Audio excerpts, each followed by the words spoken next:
Their already slim hopes are going to ride on this one. They'll go on 4th down. As expected, they're going for it to keep the drive alive. And this is going to be incomplete. Boy, it looked like he had it and dropped it. And the Bengals are going to get it back in terrific field position. Now the Cincinnati offense ready to see what they can do here. And this game comfortably in hand. The scoreboard speaks for itself, but you still got your starting quarterback out there. When do you go to the backup? Let him get some time. And that's one of the great questions in the NFL, Brandon, because I'm just going to tell you, in the 2015 season, I commentated on 3 games in a row that were blowouts. And in none of them did the starting quarterback ever come out of the game for the team that had a big lead. And in each instance, I asked the coaches later on, why didn't you do that? And they all looked at me and said, just don't really do that in the NFL. You know, these guys play, and we just play them all the way through. Now, in certain situations, they will take them out, but for the most part, they're not as worried and concerned about getting them out of the game. And that's always puzzled me a little bit.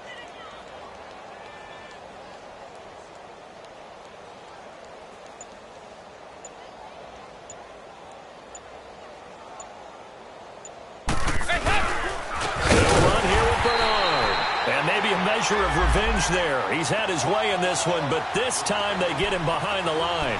That'll set him back with a loss of 3 on the play, and that'll make it 2nd and goal.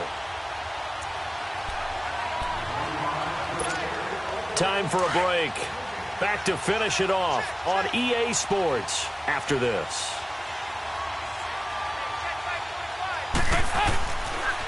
He'll get it up the middle, and he'll get him a bit closer as he's down to the 2-yard line. They get 3 yards closer, but still work to do. It's 3rd and goal.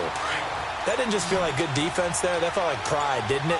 He's already gotten into the end zone twice, trying to get there for a 3rd time. No one likes to have the hat trick against them. On the toss, Bernard. And they are going to score again. Yet another touchdown as they just add to their totals.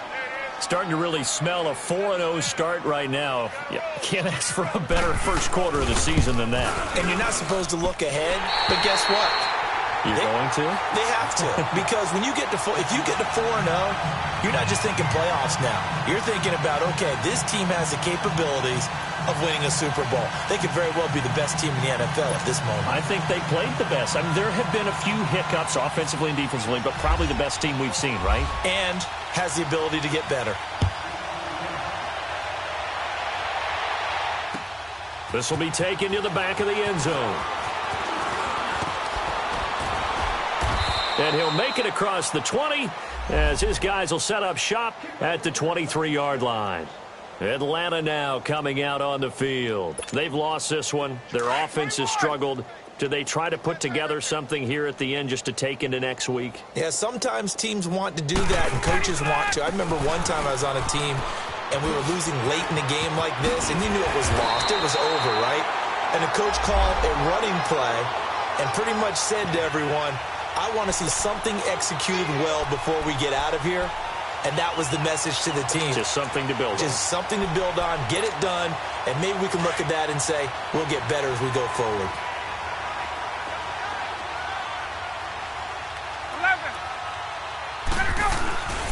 Off the play fake to Freeman. It's Ryan. And nearly another interception. They've been around the ball all game. I'm not even sure I know who this guy is out there playing right now. This is very unlike him, one of the most accurate guys in the league. Totally off his game right now. I don't know. I was going to ask you what you pin it on, but defensively, they've been pretty solid. Well, sometimes, you know, those defenders, they get into the receivers pretty well, and if they chip away at their timing. And now here's another interception. Picked off by the Alabama man, Dre Kirkpatrick. Just a little bit of a rough stretch. 6 interceptions now in these last 2 weeks combined. I know the easy thing is to go back to mechanics, footwork, things of that nature. I'm also wondering, is he getting fooled by what he's seeing on defense? Has the scouting report changed? Are they showing him things different than what he expected? For the second week in a row, he's throwing it to the guys in the wrong color shirts. Yeah, he better figure, whatever the reason is, he better figure it out.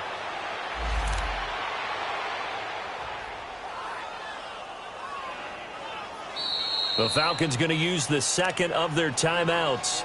as the clock will stop with 35 seconds left to go.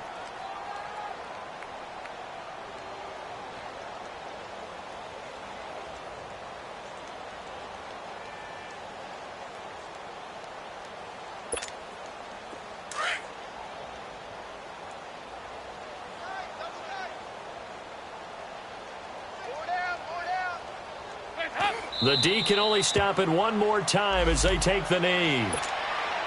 And play is stopped here. Timeout. It's the defense calling the timeout here, as the clock will stop with 33 seconds remaining. And they'll indeed take a knee.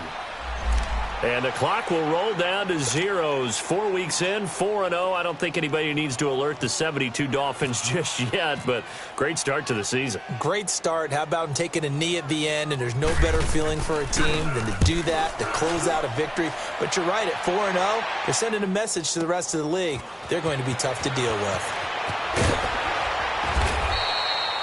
Give him 11 yards that time on the return. And control of the football switching hands here with very little time remaining in this contest. Here comes the Atlanta offense now ready to take over here. This is just an exercise in futility. Do you even bother running a play here offensively? I wouldn't, because now is not going to erase what's happened during the game.